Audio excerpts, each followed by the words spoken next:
मासिक धर्म में स्त्री को छूने से क्या होता है।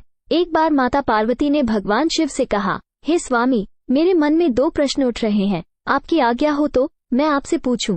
भगवान शिव ने कहा, पूछो पार्वती, आपके मन में क्या प्रश्न उठ रहे हैं। तब माता पार्वती कहती हैं, हे स्वामी, मेरा पहला प्रश्न है, किस श्राप के कारण स्त्रियों को मासिक धर्म की पीड़ा सहन करनी पड़ती है। और मेरा दूसरा प्रश्न है, एक रजस्वला स्त्री को कौन से कार्य नहीं करने चाहिए जिससे उन्हें पाप लगता है। भगवान शिव कहते हैं, हे देवी, आपके दोनों ही प्रश्न बहुत महत्वपूर्ण हैं। आपके इन दोनों प्रश्नों के उत्तर दयाराम पंडित की इस प्राचीन कथा से प्राप्त हो जाएगी। इस महान कथा को सुनने मात्र से ही समस्त पापों का नाश होता है। जो भी पति पत्नी इस कथा को ध्यान पूर्वक सुनते हैं, उनके घर के सारे क्लेश और विघ्न मिट जाते हैं और उन्हें सौभाग्य की प्राप्ति होती है। इसलिए हे देवी, आप भी इस कथा को ध्यान पूर्वक सुनना। माता पार्वती कहती हैं, हे स्वामी, ये दयाराम पंडित कौन थे और उनके आचार विचार कैसे थे। मैं इस कथा को अवश्य सुनना चाहती हूँ। कृपया आप इस कथा को सुनाना आरंभ कीजिए। मैं ध्यानपूर्वक इस कथा को पूरा सुनूंगी। भगवान शिव कहते हैं, हे देवी, प्राचीन समय की बात है।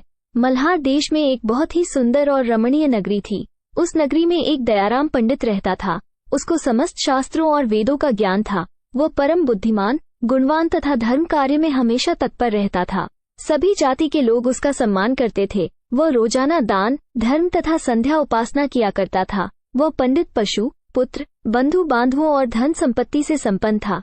उसकी पत्नी का नाम गिरजा था। वो भी अत्यंत रूपवान, चरित्रवान, गुणवान तथा पतिव्रता स्त्री थी। फिर एक दिन उस पंडित ने अपने घर बहुत बड़े यज्ञ का अनुष्ठान करवाया और अनेक ऋषि मुनियों को स्वयं जाकर निमंत्रण दिया और उस नगरी में निवास करने वाले समस्त मनुष्यों और ब्राह्मणों को उसने यज्ञ तथा भोजन के लिए बुलाया। फिर उस दिन अनेक ऋषि मुनि और उस नगरी के समस्त ब्राह्मण उसके घर पर आए। उस पंडित ने उन सभी का आदर सत्कार किया और फिर उसने सभी को घर के अंदर बुलाया और आसन पर बिठाकर भोजन कराया। ऋषि मुनियों और ब्राह्मणों को भोजन कराने के बाद उसने भगवान शिव का स्मरण करते हुए सभी को कपड़ों आदि का दान करके विदा किया। वे सभी दयाराम पंडित को आशीर्वाद देकर वहां से चले गए। उसके बाद उसने अपने परिवार के बंधु बांधवों तथा अनेक गरीब और भूखे लोगों को भोजन कराया। इस प्रकार से सभी को भोजन कराने के बाद और अनुष्ठान से निवृत्त होकर जब वह पंडित अपने घर के द्वार के सामने खड़ा था, तो उसने देखा कि उसके घर के सामने एक बकरी और सांड आपस में बातें कर रहे थे। उस पंडित ने उस बकरी और सांड की पूरी बात सुनी तो उसे बड़ा आश्चर्य हुआ। वह बकरी और सांड उसके माता पिता ही थे, जो पिछले जन्म के पाप के कारण इस जन्म में बकरी और सांड बन गए थे। तब वह पंडित मन ही मन सोचने लगा, ये दोनों तो साक्षात मेरे माता पिता ही है, जो मेरे घर पर पशु बनकर आए हैं। किस कारण से इन दोनों को पशुओं का शरीर प्राप्त हुआ है? अब इनके उद्धार के लिए मैं क्या करूं? इस प्रकार मन में विचार करते हुए उस पंडित को रात भर नींद नहीं आई और वो रात भर भगवान शिव का स्मरण करते हुए सोच विचार करने लगा। उसने सोचा, मेरे माता पिता की मुक्ति का उपाय केवल ऋषि श्रृंगी ही बता सकते हैं। फिर सुबह होते ही दयाराम पंडित स्नान आदि कार्य से निवृत्त होकर ऋषि श्रृंगी के आश्रम पर पहुंच गया। आश्रम पर पहुंचते ही ऋषि श्रृंगी ने दयाराम पंडित का स्वागत किया और कहने लगे, हे पंडित, आज किस कारण से आपका हमारे आश्रम में आगमन हुआ है? आपके मुखमंडल पर यह कैसी उदासी छाई हुई है? बताओ, आपके दुख का क्या कारण है? फिर दयाराम पंडित कहता है, हे गुरुदेव, आपके श्री चरणों में सादर प्रणाम। आपके दर्शन से आज मेरा जन्म सफल हो गया है। हे गुरुदेव, आज मैं आपके पास एक जटिल प्रश्न लेकर आया हूँ। कृपया आप ही मुझे इस कष्ट से बाहर निकाल सकते हैं। मैं अत्यंत दुखी और दुर्बल हो गया हूँ। ऋषि श्रृंगी कहते हैं, हे पंडित, चिंता न करो, तुम्हारा जो भी प्रश्न है संकोच होकर पूछो, मैं अवश्य तुम्हारी समस्या का समाधान करूंगा। फिर दयाराम पंडित कहता है, हे गुरुदेव, कल मैंने अपने घर पर शिव चर्चा रखी तथा अनेक ब्राह्मणों को और भूखे लोगों को भोजन कराया। विधिपूर्वक भगवान शिव का पूजन किया। फिर मेरे द्वार के ठीक सामने एक बकरी और सांड आया। फिर दोनों मेरे घर के सामने खड़े होकर बातें कर रहे थे। सबसे पहले बकरी उस सांड से इस प्रकार से कहने लगी, हे स्वामी, आज जो घटना घटी उसे ध्यान से सुनिए। हमारे पुत्र के घर में ब्राह्मणों के भोजन के लिए जो दूध रखा हुआ था, उस दूध में एक सांप ने अपना जहर उगल दिया था, जिसे देखकर मुझे बड़ी चिंता होने लगी। उसी दूध से भोजन बनने वाला था। अगर सभी लोग उस दूध को खा लेते तो उनकी मृत्यु हो जाती। इसलिए मैंने उस बर्तन से सारा दूध पी लिया और जब बहू की दृष्टि मुझ पर पड़ी तो उसने मुझे खूब पीटा, जिससे मेरा अंग भंग हो गया। मुझे बहुत पीड़ा हो रही है। इसी कारण से मैं लड़खड़ाते हुए चल रही हूँ और मुझे ये पीड़ा सहन नहीं हो रही है। बकरी की बात सुनकर वो सांड बहुत दुखी हुआ और वो खुद का वृतांत सुनाने लगा। हे प्रिय, अब मैं तुम्हें अपने दुख का कारण सुनाता हूँ। मैं पूर्व जन्म में इस दयाराम पंडित का पिता था। आज इसने सभी ऋषि मुनियों और ब्राह्मणों को भोजन कराया, किंतु इसने मेरे सामने थोड़ी सी भी घास नहीं डाली और न मुझे जल पिलाया। इसी कारण से मैं बहुत दुखी हो गया हूँ। फिर दयाराम पंडित कहता है, इस प्रकार से अपने माता पिता को बकरी और सांड के रूप में ऐसी बातें करते हुए देखकर मुझे बड़ा दुख हुआ और मुझे रात भर नींद नहीं आई। हर क्षण मुझे चिंता सता रही है। मैंने कभी कोई पाप नहीं किया है, हमेशा ही अपने धर्म के कार्य किए हैं। फिर भी मेरे माता पिता को ऐसे कष्ट झेलने पड़ रहे हैं। इसी कारण से आज मैं आपके पास आया हूँ। कृपया आप अपनी योग शक्ति से पता करके मुझे बताइए किस कारण से मेरे माता पिता की ऐसी दुर्दशा हुई है और उनकी मुक्ति के लिए मुझे कौन सा कर्म करना चाहिए। फिर ऋषि श्रृंगी ध्यान लगाकर उस पंडित के माता पिता के पूर्व जन्म के कर्मों को देखते हैं और पंडित से कहने लगते हैं, हे पंडित, तुम्हारे माता पिता ने पिछले जन्म में घोर पाप किया है। इस पाप के कारण आज उनकी ऐसी दुर्दशा हुई है। फिर पंडित कहता है, हे गुरुदेव, किस पाप के कारण मेरे माता पिता की ऐसी दुर्दशा हुई है? कृपया विस्तार से बताइए, मैं जानना चाहता हूँ। फिर ऋषि श्रृंगी कहते हैं, हे पंडित, तुम ध्यान से सुनो। ये सांड जो तुम्हारे पिता हैं, ये पिछले जन्म में रामपुर के श्रेष्ठ पंडित रहे हैं। इन्होंने एक दिन पूर्णिमा का व्रत करके भोजन किया था। पूर्णिमा के व्रत के दिन इसने दान धर्म भी नहीं किया। इसने अपने द्वार पर आए हुए भूखों को भोजन नहीं कराया।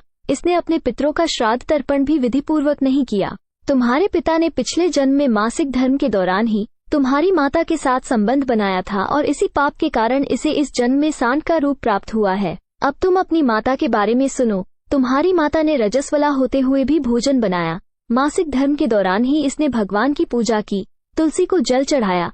रजस्वला होते हुए भी इसने भगवान को भोग लगाया। इसी कारण से इसे महापाप लगा है। मासिक धर्म के दौरान स्त्री 3 दिनों के लिए अपवित्र हो जाती है और इस दौरान स्त्री को पूजा पाठ नहीं करना चाहिए। स्त्री को इन 3 दिनों में अपने बाल भी नहीं धोने चाहिए। इससे पति की आयु कम होती है। मासिक धर्म के दौरान पेड़ पौधों को भी स्पर्श नहीं करना चाहिए। रजस्वला स्त्री के साथ संबंध भी नहीं बनना चाहिए। जो पुरुष रजस्वला स्त्री के साथ संबंध बनाता है उसे ब्रह्म हत्या का पाप लगता है। जो पुरुष रजस्वला स्त्री के वस्त्रों को स्पर्श करता है उसे भी घोर पाप लगता है। रजस्वला स्त्री के शरीर में 3 दिनों तक ब्रह्म हत्या का पाप निवास करता है और चौथे दिन ही वह स्नान करके पवित्र हो जाती है। चौथे दिन स्नान करने के पश्चात रजस्वला स्त्री को अपने पति का मुख देखना चाहिए, अन्य किसी पुरुष का मुख नहीं देखना चाहिए। यदि पति समीप न हो तो सूर्यदेव के दर्शन करने चाहिए। ऋषि श्रृंगी कहते हैं, हे पंडित, इसी पाप के कारण तुम्हारे पिता को सांड और तुम्हारी माता को बकरी का जन्म प्राप्त हुआ है। दयाराम पंडित कहता है, हे गुरुदेव, अब आप मुझे अपने माता पिता की मुक्ति के लिए उपाय बताइए। ऋषि श्रृंगी कहते हैं, हे पंडित, तुम किसी भी अमावस्या के दिन अपने माता पिता की मुक्ति के लिए श्राद्ध तथा तर्पण करो और दान धर्म करो, गायों की सेवा करो और अपने माता पिता की मुक्ति के लिए भगवान से प्रार्थना करो। फिर वह पंडित वही करता है। फिर उसके माता पिता को समस्त पापों से मुक्ति मिलती है। फिर भगवान शिव माता पार्वती से कहते हैं, हे देवी, मैं तुम्हें रजस्वला स्त्री को कौन से कार्य नहीं करने चाहिए इस विषय में बता दिया। अब मैं आपको बताता हूँ किस कारण से स्त्री को मासिक धर्म से गुजरना पड़ता है। सतयुग में कालकूट नाम के प्रसिद्ध असुर हुआ करते थे। दानव होने के कारण उनका स्वभाव उग्र था और वह हमेशा ही युद्ध करने के लिए तत्पर रहते थे। फिर एक दिन सभी दानव वृत्रासुर के साथ मिलकर स्वर्ग लोक पर चढ़ाई करने लगे। उन असुरों के पास भयंकर शक्तिशाली अस्त्र शस्त्र थे जिनका देवता सामना न कर सके और भागकर ब्रह्मा जी के पास चले गए। फिर ब्रह्मा जी ने उन असुरों को परास्त करने का उपाय बताते हुए कहा, हे देवराज इंद्र, तुम इसी क्षण महर्षि दधीची के पास जाओ। वे अपने शरीर की हड्डियों से तुम्हें अस्त्र शस्त्र प्रदान करेंगे। उन्हीं अस्त्र शस्त्रों का प्रयोग करके तुम उन असुरों का वध कर सकोगे। फिर सभी देवता महर्षि दधीची के आश्रम पर जाते हैं और उनसे प्रार्थना करके अस्त्र शस्त्र प्रदान करने की विनती करने लगते हैं। फिर संसार के कल्याण के लिए महर्षि दधीची अपने शरीर की हड्डियों से अस्त्र शस्त्रों का निर्माण करते हैं और उन्हीं अस्त्र शस्त्रों में से एक वज्र नाम का अस्त्र होता है जिन्हें देवराज इंद्र धारण कर लेते हैं। फिर सभी देवता उन असुरों से युद्ध करने के लिए निकल जाते हैं। देवता और असुरों के बीच भीषण युद्ध होता है। सभी देवता आकाश में असुरों से युद्ध के लिए इकट्ठे हो जाते हैं और प्रहार करने लगते हैं। अग्निदेव अग्नि के प्रहार से दैत्यों को जलाने लगते हैं। फिर अग्नि के प्रभाव से असुरों के शरीर जलने लगते हैं। फिर वरुण देव जल की वर्षा से असुरों को डुबो देते हैं, जिससे असुर त्राही त्राही करने लगते हैं। बहुत दिनों तक इस प्रकार से देवताओं और असुरों में भीषण युद्ध चलने लगता है। फिर देवराज इंद्र और वृत्रासुर आमने सामने आ जाते हैं और दोनों के बीच भीषण युद्ध होने लगता है। फिर देवराज इंद्र अपने वज्र का प्रहार करके वृत्रासुर को मार डालते हैं। वृत्रासुर की मृत्यु होते ही उसके शरीर से ब्रह्म हत्या बाहर निकलती है और देवराज इंद्र का पीछा करने लगती है।